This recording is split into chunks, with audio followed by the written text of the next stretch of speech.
आइए फिर हम अपनी आंखों को बंद करें, हम वचन की ओर जाएंगे। खुदा की आत्मा इस समय हमसे अद्भुत रीति से बात करने जाएगी। सर्वशक्तिमान दयालु पिता परमेश्वर, हम आपके चरणों में यीशु के नाम से आते हैं। हम सब अपना जीवन तेरे हाथों में सौंपते पिता।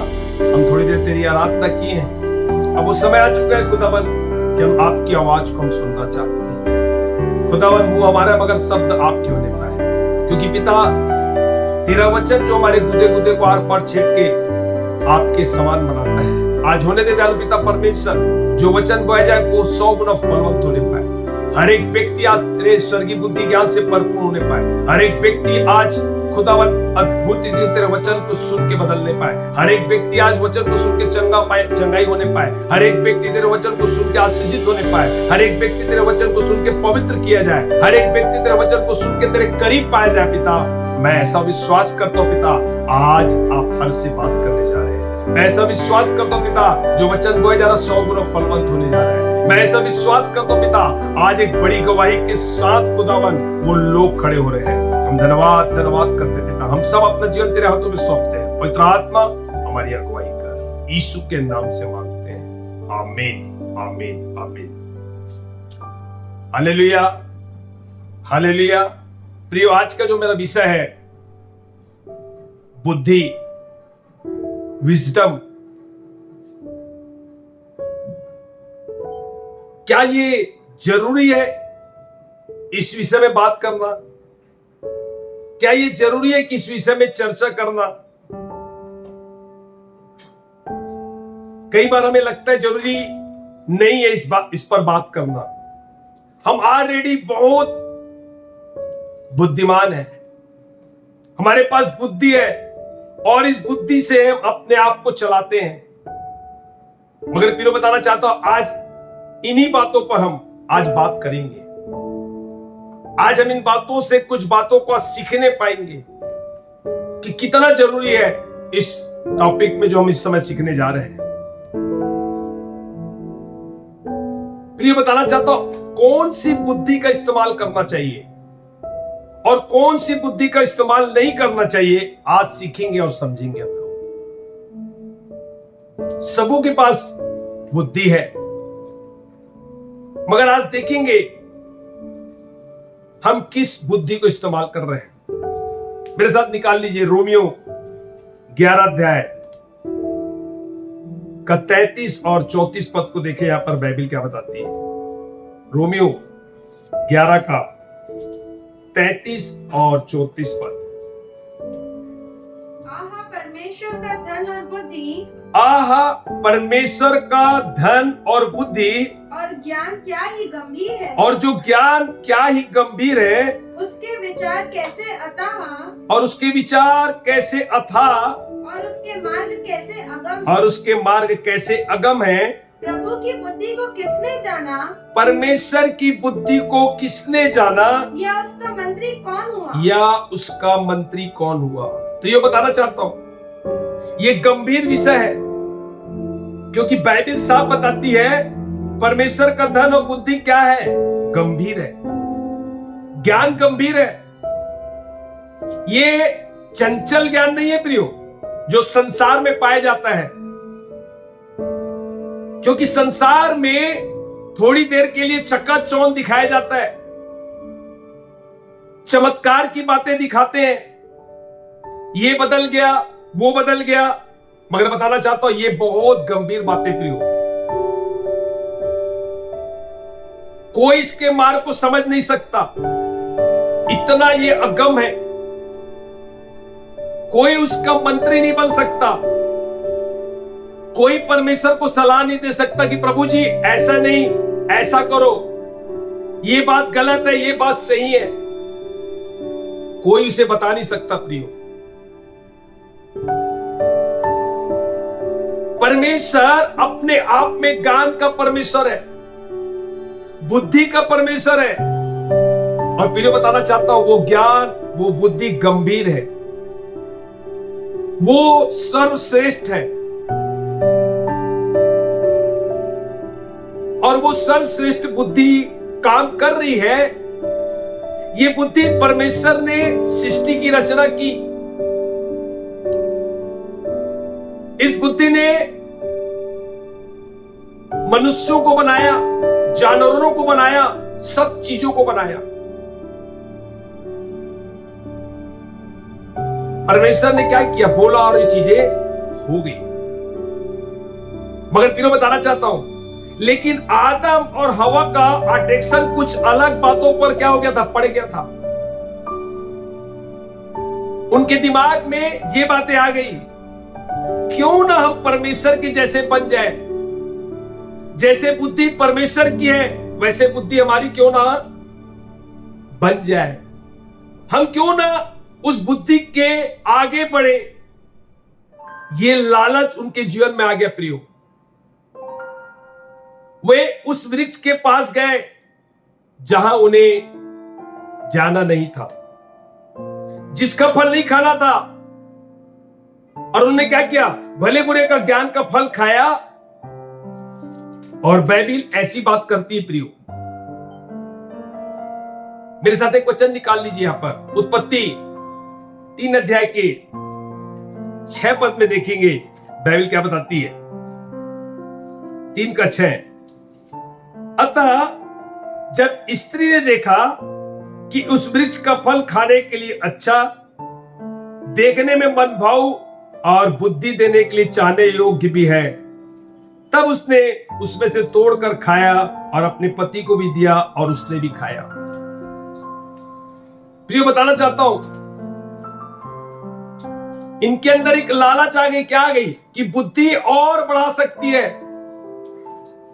इसका मतलब जितना परमेश्वर ने उन्हें बुद्धि दिया था ना, वो उससे खुश नहीं थे। बुद्धि और ज्यादा बढ़ा सकती है। ये फल खाने के बाद हम ज्यादा बुद्धिमान हो जाएंगे। ये विचार आया कि हम परमेश्वर के जैसे बुद्धिमान बन जाएंगे। उस बुद्धि को पाने के लिए उनके अंदर क्या आ गया? लालच आ गया। यद्यपि आदम और हवा सब जानते हैं कि कैसा परमेश्वर ने सृष्टि का वर्णन किया। उसने कहा और हो गया। ये वो भी बात जानते हैं कि कैसा परमेश्वर बुद्धिमान है, कि कैसे मुझे सुला दिया और मुझ में पसली निकालकर उसमें से एक नारी बना डाला। ये सब बातें वो जानते थे। मगर फिर बताना चाहता हूं, ये सब भूल चुके थे कि परमेश्वर ने अपने स्वरूप और अपनी समानता में बनाया है। हालेलुया। मगर इन्होंने क्या किया? लेकिन ये फल खाकर पाप किया, आज्ञा का उल्लंघन किया, और उसके कारण उनका जीवन का क्या हो गया? पतन हो गया प्रियो। आदम और हवा ने जो पाप किया, वो बुद्धि की लालच, उसने क्या किया? पाप किया, और उस पाप के कारण पूरी दुनिया में ये पाप क्या हो गया? फैल गया प्रियो। मगर बताना चाहता हूं मैं, उस पेड़ से, उस फल के द्वारा वो बुद्धि तो आई। उन्हें फल खाने के बाद उन्हें वो समझ तो आ गई, मगर बहुत सारी समझ आई, बहुत सारी बुद्धि आई। आज ये बुद्धि का इस्तेमाल पूरी दुनिया में आप देख रहे हैं। किस प्रकार उन्होंने फल खाया, बहुत सारी बुद्धि समझ आ गया। सारा दुनिया किस प्रकार इस बुद्धि को इस्तेमाल कर रहे हैं। लेकिन ये जानना बहुत जरूरी है प्रियो, ये बुद्धि किस प्रकार काम कर रही है। जो फल के द्वारा आई है, जो ज्ञान उस फल के द्वारा है, ये कैसा कार्य कर रहा है। मैं बताना चाहता हूं, जो बुद्धि फल के द्वारा आई है, सिर्फ और सिर्फ नुकसान लेके आया है। सिर्फ नुकसान लेके आया है। कहने के लिए तो बहुत बड़ी बात है, हम तो क्या हो गए? चांद में पहुंच गए। हम तो मंगल ग्रह में क्या हो गए? पहुंच गए। हमने वहां पर क्या किया? खेती की है। बहुत बुद्धि की बातें हैं प्रियो। मगर बताना चाहता हूं, जो नुकसान को लेके आया है। आज हम इस बात को सीखेंगे प्रियो, कैसे नुकसान लाया है। हम आगे आज देखते हैं, आज समझेंगे ये बुद्धि जो आदम हवा ने जिस फल के द्वारा आई, वो कैसे नुकसान को लेके आया है। प्रियो, मालूम आज टेक्नोलॉजी आज दुनिया में इतने आगे बढ़ गई है कि हम अगर एक क्लिक मारे ना तो पूरी दुनिया को हम जीत सकते हैं। चुटकी बजाते ही हमारी सारी दुनिया में काम हो जाते हैं। लेकिन आप क्या जानते हैं कि इस टेक्नोलॉजी से हमें क्या हो जा रहा है, नुकसान कितना पहुंचता है प्रियो। इसकी वजह से मनुष्य की आयु कम होते चली जा रही है। इस टेक्नोलॉजी से की वजह से जीवन आसान तो हो गया है, लेकिन जीवन कम हो गया है, मुश्किल में आ गया है, संकट में आ गया है। आज देखना, मोबाइल आज हर के पास में है।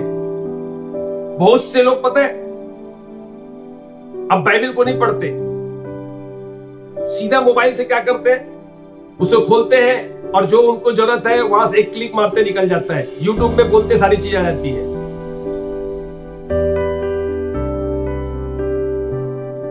मगर देखना, आज भी बहुत से लोग घुटने में आते हैं, प्रार्थना करते हैं, पवित्र आत्मा से उन चीजों को मांगते हैं और उसके द्वारा उन वचनों को सीखते हैं प्रियो।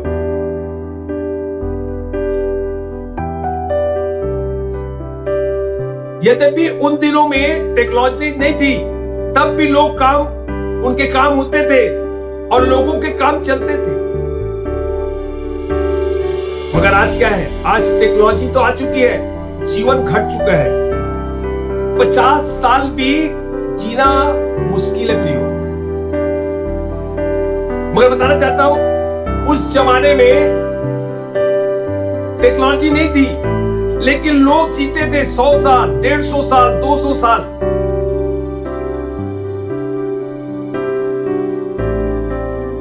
मगर बाइबल बताती है, लेकिन बाइबल में वर्णन है, कालेब की अगर बात कर लेना, वो कहता है, यहोशू की पुस्तक में मिलेगा आपको, वो कहता है आज मेरी उम्र 85 वर्ष की है, लेकिन मेरे अंदर उतनी ही ताकत है। मैं एक जवानी में, मूसा मुझे लड़ाई में जब भेजता था, मैं युद्ध के लिए जाता था, और जितनी ताकत जवानी के समय में थी, आज 85 साल की उम्र में भी मेरे अंदर वो ताकत है। आज भी मैं युद्ध कर सकता हूं, आज मैं लड़ सकता हूं। मगर प्रियो, आज 50 साल या 80 साल का व्यक्ति क्या हो जाता है, थक जाता है। लेकिन उस जमाने में टेक्नोलॉजी नहीं थी। कालेब कहता है, उतनी ताकत मेरी अंदर है, आज मुझे युद्ध में भेजो और मैं युद्ध में जाकर जीत कर आ सकता हूं, इतनी ताकत मेरे अंदर है, जबकि मेरी उम्र 85 वर्ष की है। अगर हम साइंस की बात करें, लोग चांद में पहुंच चुके हैं, मंगल ग्रह में पहुंच गए। हमने वहां देखा बहुत से लोग खेती करते हैं वहां पर। हमने देखा वहां पर बहुत से लोग मकान को बना लिए, जमीन वहां पर परचेस हुई है। साइंस ने बहुत तरक्की किया प्रियो। साइंस के द्वारा फायदा तो हुआ है, लेकिन नुकसान भी आया है प्रियो। मानव जाति को विनाश करने के लिए योजना बना के रख ली है। इसी साइंस के माध्यम से बम बने हैं। हमारे यहां कई देशों में ऐसे ऐसे बम है कि एक बम गिरा दिया जाना तो एक ही बम से पूरा देश क्या हो जाएगा, नाश हो सकता है। ये साइंस है प्रियो। साइंस में ज्ञान तो दिखाई पड़ता है, लेकिन उसके पीछे नुकसान है, उसके पीछे विपत्तियां हैं। अगर मेडिकल की बात करें मेडिकल बहुत अच्छा काम कर रहा है प्रियो। बीमारों के बीच में, लोगों के बीच में बहुत अच्छा काम कर रहा है और हम उसकी सराहना भी करते हैं। लेकिन और अगर आप डीप में जाकर सोचने की आवश्यकता है आपको प्रियो कि मेडिकल ने क्या किया मानव जाति में। मानव जाति में बहुत सारे नुकसान भी आए प्रियो। पिछले 2 सालों में आपने पूरी दुनिया में देख लिया है, बहुत से हद तक कई लोगों की जान क्या हुए बचा नहीं पाए।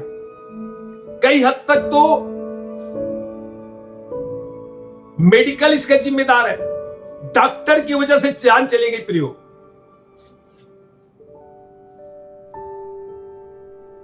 और इसी बुद्धि ने राजनीति के लेके आई।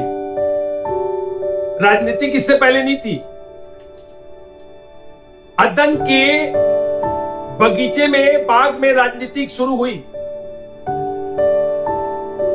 और देखो कैसे राजनीति शुरू हुई। परमेश्वर ने पूछा आदम से, क्या तूने फल खाया? देखो उसने, आदम ने क्या किया, फल तो खा लिया, मगर गलती को क्या करता है, नहीं मानता है। मैंने नहीं खाया है, जो तूने स्त्री मेरे साथ रखी है ना, उसने मुझे खिलाया है। मैं तो क्या हूं, बहुत समझदार हूं। बाइबल के वचन में लिखा है प्रियो, आदम वहीं पर खड़ा हुआ था जिस समय हवा फल खा रही थी। शैतान जिस समय बात कर रहा था, और वो भी खाई और खुद भी खाया। वहां पर उसको मना नहीं किया, वहां पर उसका विरोध नहीं किया। और किस प्रकार वो पाप में पड़ गया। ये बताना चाहता हूं, आज यही तो आज घर घर में ये समस्या चल रही है। पत्नी से पूछो तो बोलता है पति की गलती है, मेरी गलती नहीं, पत्नी बोलती है। और जब पति से पूछो तो पति बोलता है मेरी गलती नहीं, पत्नी की गलती है। कोई आज अपनी गलती को मानने के लिए राजी नहीं है। यही यहां से राजनीति चालू हुई है। अपनी गलती मानना नहीं, अपनी गलती को दूसरों पर थोप देना। जब हवा से पूछा गया, मैंने नहीं, ये शैतान ने मुझे क्या किया है, बहका दिया है। प्रियो, राजनीतिक यहां पर आई है। और आगे बढ़ते हैं, हम देखेंगे धर्म के बारे में। आज धर्म के नाम से क्या हो जा रही है, हत्या हो रही है, हिंसा हो रही है। धर्म के नाम से बहुत सारे लोग मारे जाते हैं प्रियो। धर्म के नाम से देश क्या हो जा रहा है, बट रहा है। लोग बट रहे हैं। परिवार क्या हो जा रहा है, धर्म के नाम से बट रहा है। एक दूसरे के प्रति कलह हो रही है, एक दूसरे के प्रति घृणा निर्माण होते जा रही है। यह वही ज्ञान है जो फल के द्वारा आया है प्रियो। हमारे परमेश्वर ने सबसे प्रेम किया, सारे जगत से प्रेम किया, हम उसे भूल जाते हैं। परमेश्वर ने सारे धर्मों से प्रेम किया प्रियो। मगर मैं बताना चाहता हूं, जो बुद्धि फल के द्वारा आई है वो नुकसान लेके आई है। कहने के लिए ज्ञान की बातें तो है, कितना ज्ञान क्या हो गया है, बढ़ गया है। देखो लोग पहले जब चोरी करने जाते थे ना, तो क्या होता थे, रात के जाते थे, ताला तोड़ते थे,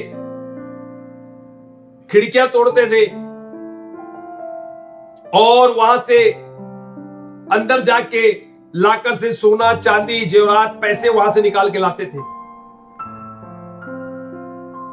मगर आज क्या हो गया फिर, वो हाईटेक का जमाना आ गया है। अब चोर आपके घर में नहीं आता।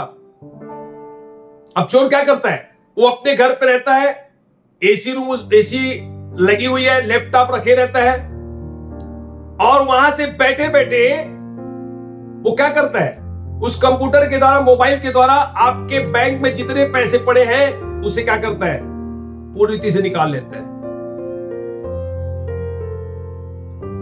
आपके घर में नहीं आता। हमारे कितने नुकसान हो रहे हैं। ये कौन सी बुद्धि है जो उस फल के द्वारा वो बुद्धि आई है।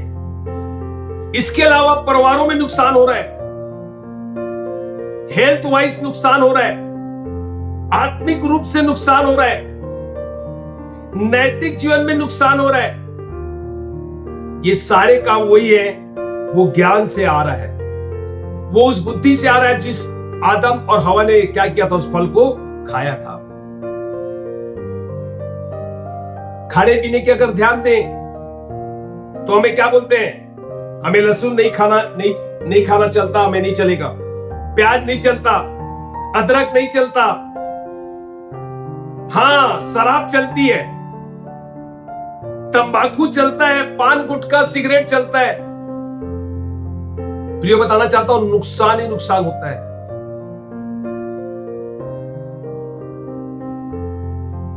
देखो, जब आप सिगरेट, जब वास्तविक में जब उस डब्बे को देखेंगे उसमें साफ लिखा रहता है कि ये हानिकारक, उसका जो चित्र बनाया रहता है इतना डेंजर चित्र रहता है, उसके बाद भी वो क्या करते हैं, उसे पीते हैं। प्रियो, सिर्फ नुकसान और नुकसान और नुकसान। इसलिए परमेश्वर ने कहा, तू अपनी बुद्धि और समझ का सहारा ना लेना, संपूर्ण मन से यहोवा पर भरोसा करना, तेरे सारे काम को परमेश्वर सफल करेगा। सुलेमान खुदा से बुद्धि मांगा, और जब बुद्धि मांगा तो उसने सब कुछ बड़े अच्छे ढंग से बनाया, बड़ा मंदिर को बनाया, शीबा की रानी उसको देखने आती थी। मगर बताना चाहता हूं, जब संसारिक बुद्धि इस्तेमाल किया, आप देखे उसकी शुरुआत बहुत अच्छी थी, मगर उसका अंत क्या हो गया, बड़ा बुरा था, वो नाश हो गया। उसने संसारिक बुद्धि को इस्तेमाल किया। मैं बताना चाहता हूं, इस बुद्धि में नुकसान ही नुकसान है, जो फल के द्वारा, जो आदम हवा ने खाया था उस फल के द्वारा आ रहा है। इसलिए परमेश्वर मेरे और आपको अलर्ट कर रहा है कि हम कभी भी अपनी बुद्धि और समझ का सहारा ना लेने पाए। लेकिन जो बुद्धि परमेश्वर के द्वारा आती है, जो परमेश्वर खुद हमें देता है, वो जीवन को लाती है। चलो प्रिय, बताना चाहता हूं, लेकिन जो बुद्धि परमेश्वर के द्वारा आती है, जो परमेश्वर खुद हमें देता है, वो बुद्धि जीवन को लाती है, वो बुद्धि समृद्धि को लाती है, वो बुद्धि आशीष को लाती है, वो बुद्धि शांति को लाती है। वो बुद्धि परमेश्वर के द्वारा आती है। प्रियो, मेरे साथ निकाले उत्पत्ति 41 अध्याय का 38 और 39 को देखिए आप। उत्पत्ति 41 अध्याय का 38 और 39 पद को देखिए। इसलिए फिरौन ने अपने कर्मचारियों से कहा, क्या हमको ऐसा पुरुष जैसा यह है जिसमें परमेश्वर की आत्मा रहता है मिल सकता है? फिर फिरौन ने यूसुफ से कहा, परमेश्वर ने जो तुझे इतना ज्ञान दिया है, तेरे तुल्य कोई समझदार और बुद्धिमान नहीं है। प्रिय, बताना चाहता हूं, आप इस कहानी को जानते हैं कि जब फिरौन जब दर्शन देखा तो उसका दर्शन का बताने वाला कोई नहीं था। और यूसुफ जब जेल में था, जब उसने दर्शन के बारे में उसको उसका अर्थ बताया परमेश्वर के अनुग्रह से, और तब यूसुफ को वहां क्या किया गया, लाया गया, और वहां पर फिरौन इस बात की चर्चा कर रहा है कि यूसुफ, तेरे परमेश्वर ने तुझे बहुत ज्ञान दिया है, तेरे पास इतनी अगम बुद्धि है। और इस बात को बोलता है, उस सारे कर्मचारियों की अच्छी लगी, इसलिए फिरौन ने अपने कर्मचारियों से कहा, क्या हमको ऐसा पुरुष जैसा यह है जिसमें परमेश्वर की आत्मा रहती है, क्या मिल सकता है? फिर फिरौन ने यूसुफ से कहा, परमेश्वर ने जो तुझे इतना ज्ञान दिया है कि तेरे तुल कोई समझदार और बुद्धिमान नहीं है। फिरौन खुद इस बात का बखान कर रहा है कि तेरे पास जो बुद्धि है, जो तेरे पास जो ज्ञान है ना, वो किसी के पास नहीं है। क्योंकि उससे आगे फिर परमेश्वर ने, फिरौन ने क्या किया, उसे प्रधानमंत्री बनाया। और आपको पता है किस प्रकार वो जब प्रधानमंत्री बना तो यूसुफ फिर एक योजना बनाया। क्योंकि आपको मालूम है बाइबल में लिखा है 7 साल अकाल के 7 साल सुकाल के थे। इस विपत्ति से कैसा बचा जा सकता है, उसने क्या किया, कैसे अनाज लेना चाहिए, गोदाम कैसे बनाना चाहिए, उसने 7 साल के दौरान अनाज को इकट्ठा किया। प्रियो, यह परमेश्वर की बुद्धि थी। आप सोचो, हम अगर 1 साल तक अगर अनाज को अगर इकट्ठा करेंगे वो खराब हो जाएगा, मगर कैसे परमेश्वर की बुद्धि से उसने क्या किया, 7 साल तक पूरे अनाज को अकाल के समय इकट्ठा किया। क्योंकि परमेश्वर ने यूसुफ को बुद्धि दी थी और उसके कारण, उसके द्वारा मिस्र बच गया। प्रियो,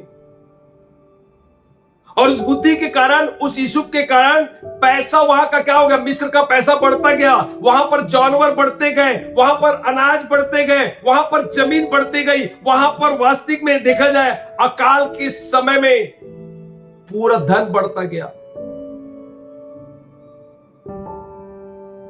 ये कौन था, वो परमेश्वर की बुद्धि थी।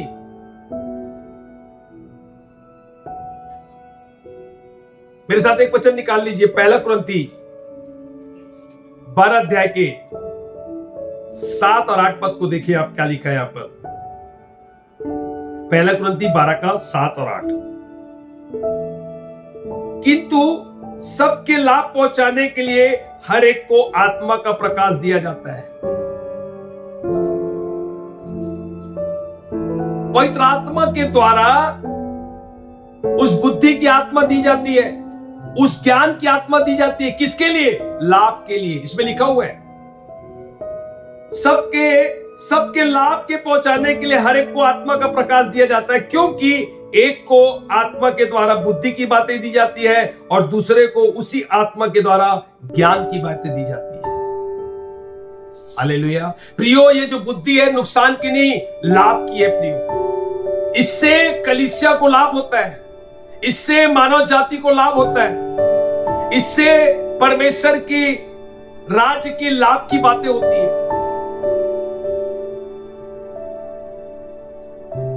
जो बुद्धि परमेश्वर के द्वारा दी जाती है उसके द्वारा नुकसान नहीं, जीवन आता है। प्रिय,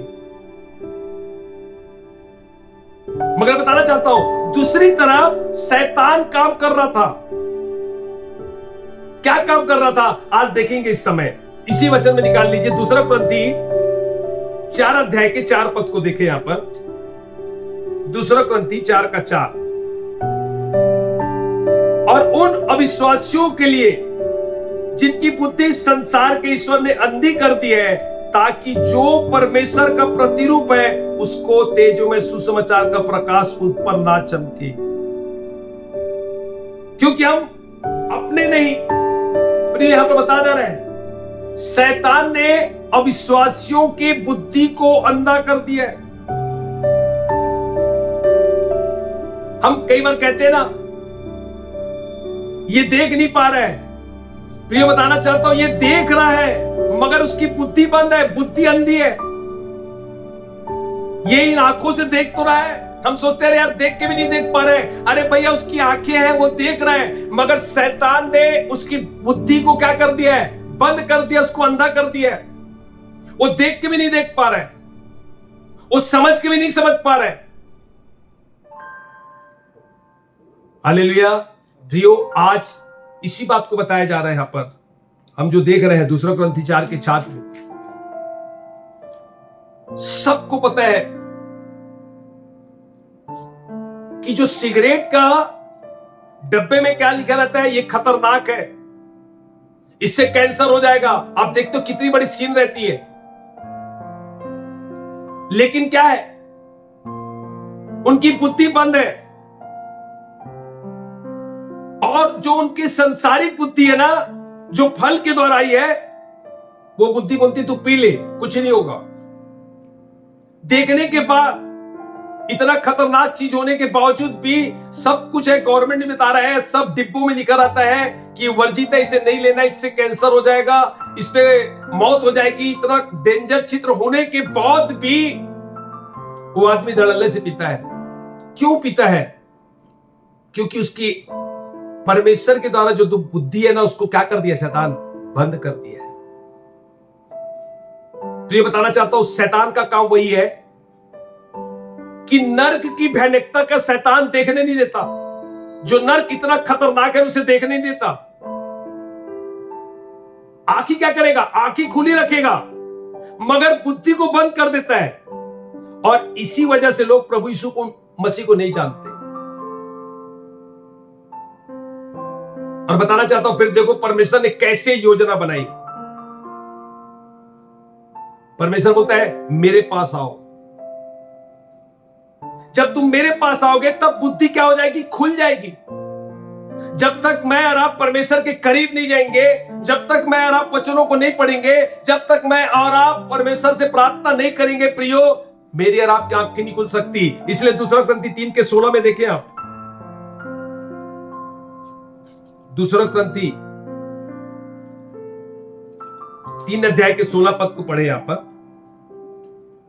परंतु जब कभी उनका हृदय प्रभु की ओर फिरेगा, परंतु जब कभी उनका हृदय प्रभु की ओर फिरेगा, तब वह पर्दा उठ जाएगा। तब वह पर्दा उठ जाएगा। हालेलुया। प्रियो, सत्य क्या है? सही बुद्धि क्या है? संसार के ईश्वर ने क्या कर दिया है? उनकी बुद्धि में पर्दा डाल दिया है, और इसके कारण वो देख के भी नहीं देख पा रहे हैं। हालेलुया। जब कभी उनका हृदय प्रभु की ओर फिरेगा तब पर्दा उठ जाएगा। प्रियो, देखना, जब पति पत्नी विवाह होता है और जब विवाह के साथ जब कुछ दिन तक रहते हैं, उनके बीच में अच्छा प्रेम रहता है, मगर कुछ दिन बाद क्या होता है? कुछ समय बाद उनके बीच में विवाद होता है। उसका कारण क्या है पता है? उनके बीच में पर्दा पड़ जाता है। शैतान उनके बीचों में पर्दा डाल देता है। उस पर्दे के कारण, देखना, पर्दे के कारण उधर की चीजें दिख नहीं पाती, और उनके बीच में फिर क्या होता है? झगड़ा होता है, क्योंकि पर्दा डाला हुआ है। मगर परमेश्वर कहता है जब तुम मेरे करीब आओगे, मेरे पास आओगे, तो मैं जो पर्दा पड़ा उसे क्या करूंगा? हटा दूंगा। आज अविश्वासियों के हृदय में, उनकी बुद्धि में क्या पड़ा है? पर्दा पड़ा है, और इस कारण उनका जीवन क्या हो रहा है? बदल नहीं रहा है। मगर जब वो परमेश्वर के करीब आते हैं तो तेजों में सुसमाचार क्या करता है? उस पर्दे को दूर कर देता है। हालेलुया। प्रियो, मैं बताना चाहता हूं, जब मेरी और आपकी बुद्धि जब नहीं हो जाती है ना, तब परमेश्वर आपको और मुझसे और कलीसिया से बदलाव की मांग करता है।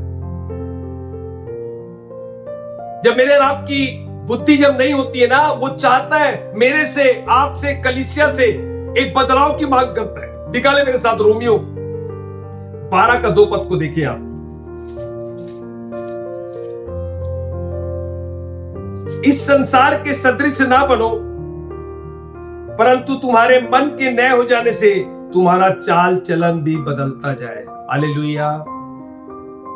प्रियो, पुराना काम उतारना पड़ेगा, पुराने पाप को उतारना पड़ेगा, पुराने जीवन को उतारना पड़ेगा। तुम्हारे मन के नए हो जाने से चाल चलन बदलना पड़ेगा। यह परमेश्वर की मांग है। अब हम पहले जैसे हम जो गालियां देते थे, झूठ बोलते थे, चोरी करते थे, हत्या करते थे, या संसार के समान जो संसार के लोग करते थे, हम लोग करते थे। अब प्रिय, हमारे अंदर बदलाव आना चाहिए। हमारा उठना, बैठना, चलना उस परमेश्वर को भाने योग्य होना चाहिए। हमारे अंदर मसीह का स्वभाव आना चाहिए, हमारे अंदर मसीह का प्रेम आना चाहिए, हमारे अंदर मसीह का पवित्रता आना चाहिए। आप कई साल से चर्च आ रहे हैं, मगर आपके अंदर अगर बदलाव नहीं है, आप नम्र नहीं है, दीन नहीं है, पवित्रता का जीवन नहीं है, तो मैं बताना चाहता हूं, परमेश्वर बोलता तू मेरे करीब आ, मैं तेरी आंखों को खोलूंगा, मैं तुझे क्या करूंगा, अपनी बुद्धि दूंगा, अपनी समझ दूंगा। और तभी प्रियो हमारे जीवन में एक बदलाव आ सकता है। जब तक हम खुदा के करीब नहीं बैठेंगे, जब तक हम खुदा के चरणों में बैठ के प्रार्थना नहीं करेंगे, जब तक हम खुदा के चरणों में बैठ के बाइबल नहीं पढ़ेंगे, तब तक मेरे और आपके अंदर उजाला नहीं आ सकता, क्योंकि वो जीवन की ज्योति है। इसलिए कहता है उसने योजना बनाई, तू मेरे पास आ, मैं बुद्धि दूंगा, मैं ज्ञान दूंगा, मैं तुझे समझ दूंगा।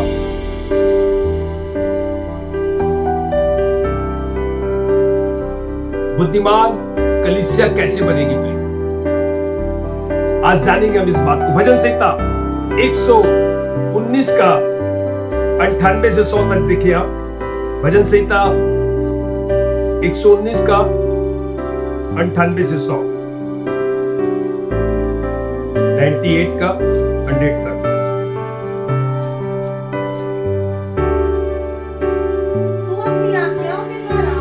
तू अपनी आज्ञाओं के द्वारा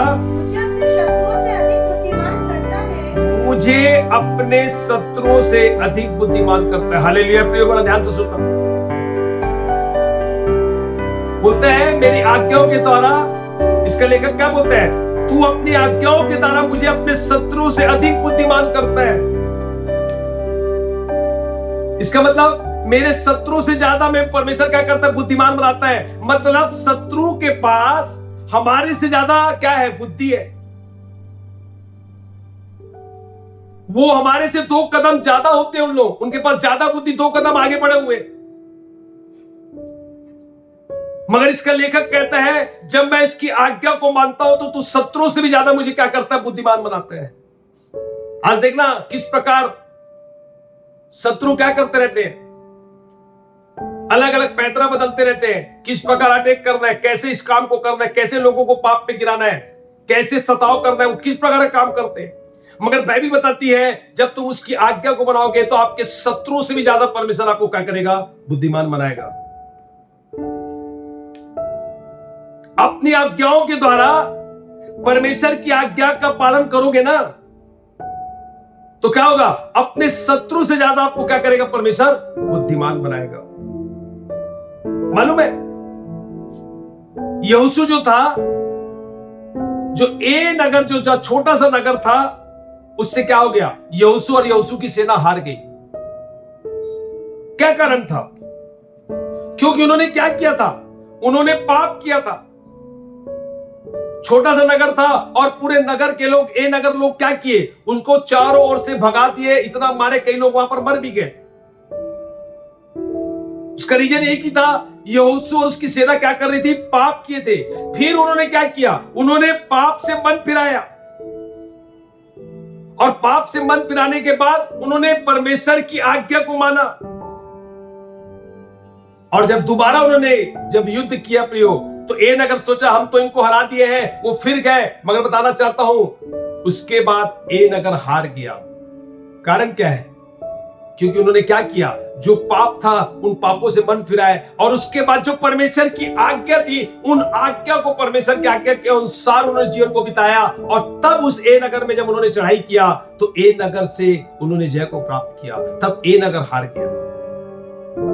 इसलिए यहां पर बोलते हैं मैं शत्रुओं से भी ज्यादा तुम्हें बुद्धिमान बनाऊंगा, बशर्ते क्या हम आज पाप से मन फिरा रहे हैं, क्या हम उसकी आज्ञा को मान रहे हैं।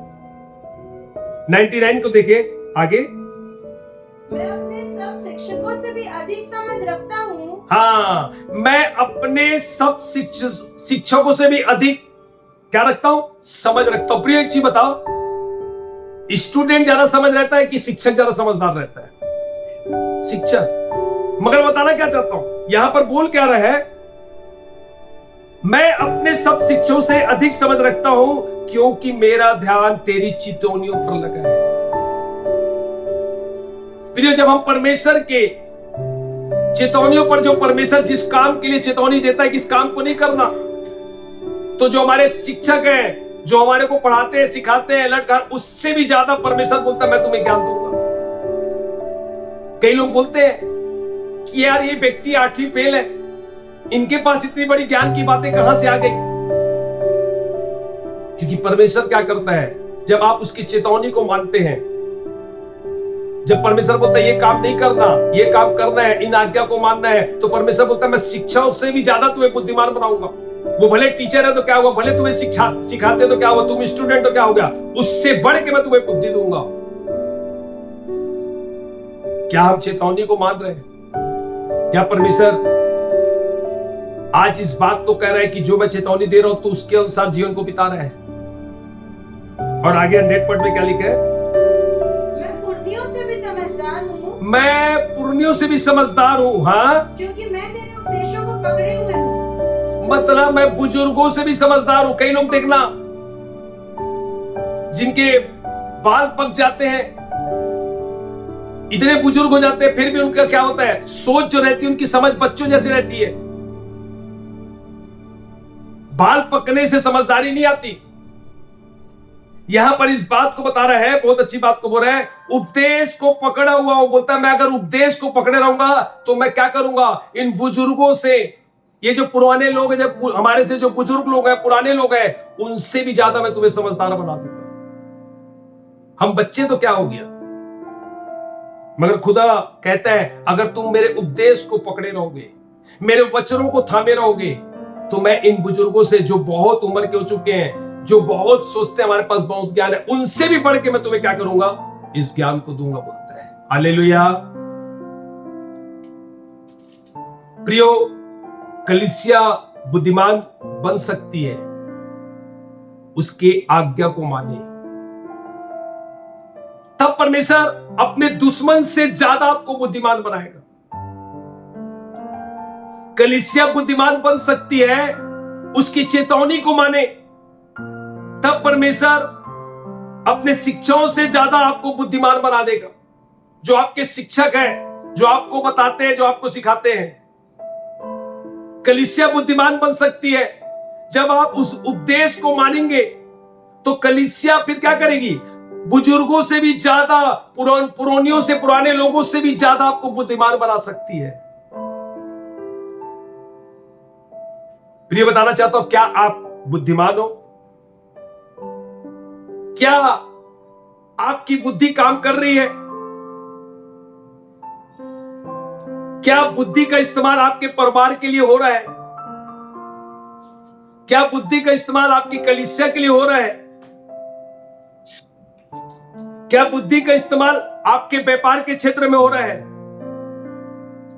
क्या उस बुद्धि का इस्तेमाल आपके व्यक्तिगत जीवन में हो रहा है?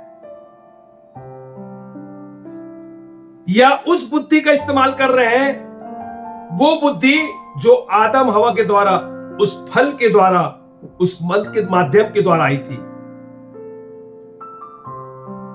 वो दिख तो रहा है कि ज्ञान है, मगर प्रिय बताना चाहता हूं, उसमें सिर्फ नुकसान ही नुकसान है। या परमेश्वर के द्वारा जो बुद्धि परमेश्वर मेरे और आपको देता है, उसमें आशीष आती है, संपन्नता आती है, उसमें जीवन आता है। उस खुदा से, वो परमेश्वर से उस बुद्धि को मांगे कि परमेश्वर, मैं अब समझ गया कि मुझे स्वर्गीय बुद्धि, ज्ञान और समझ की जरूरत है। मैं आज से इस संसारिक बुद्धि को, इस ज्ञान को, समझ को मैं कभी इस्तेमाल नहीं करूंगा। इसलिए परमेश्वर ने साफ कहा, तू कभी भी अपनी बुद्धि और समझ का सहारा ना लेना।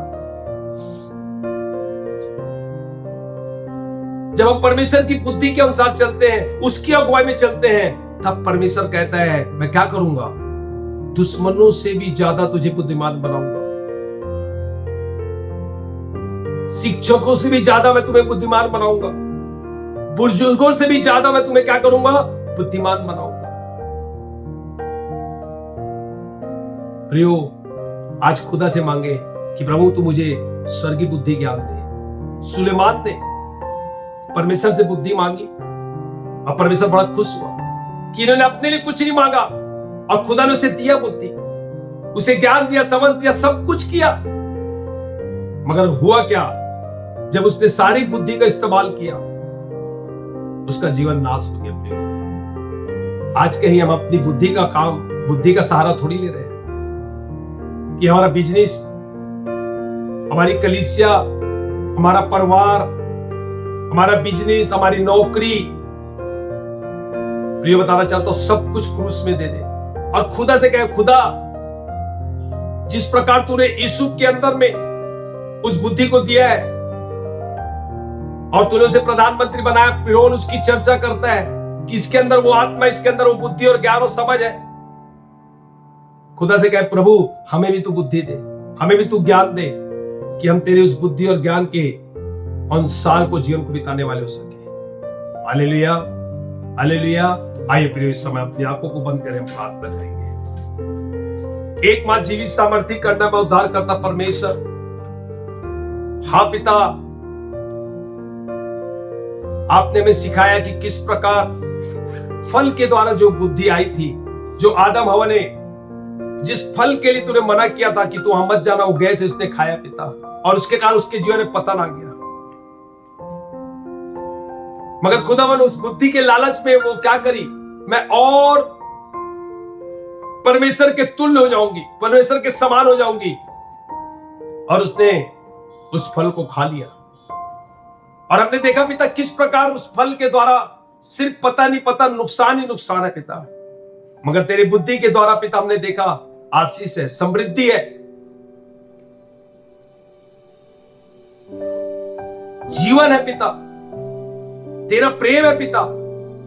खुदावन हम सबकी सहायता कर पिता, आज से हम अपनी बुद्धि और समझ का सहारा ना ले, हम संपूर्ण मन से तुझ पर भरोसा करें, तेरी बुद्धि पर भरोसा करें, जो बुद्धि अगम है पिता, जो बुद्धि गंभीर है खुदावन। हाँ पिता, वो बुद्धि वास्तविक में तुझे नहीं कह सकती कि तू मंत्री कौन, तू कौन है, या ये कर या वो कर। हाँ राजा, हम पर अनुग्रह कर पिता, आज से खुदावन हम कभी भी इस शारीरिक बुद्धि का जो फल के द्वारा आया है हम इसे इस्तेमाल ना करने पाए, हम आत्मिक बुद्धि का इस्तेमाल करें, जिसमें खुदावन जो सारी आशीषें छिपी हुई मिलने पाए। अपने बच्चों पर अनुग्रह कर, मैं विश्वास करता हूं आपने आज हर एक से बातचीत किया पिता, जो वचन बोया गया पिता 100 गुना फलवत्त हुआ पिता। सारा आदर भी हम आपको देते हैं, यीशु के नाम से मांगते हैं, आमीन।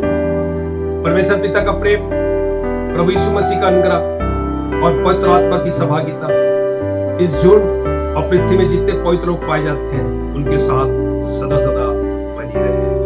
आमीन, आमीन, आमीन। सबको प्रेज़ द लॉर्ड। प्रभु आप लोगों को आशीष दे।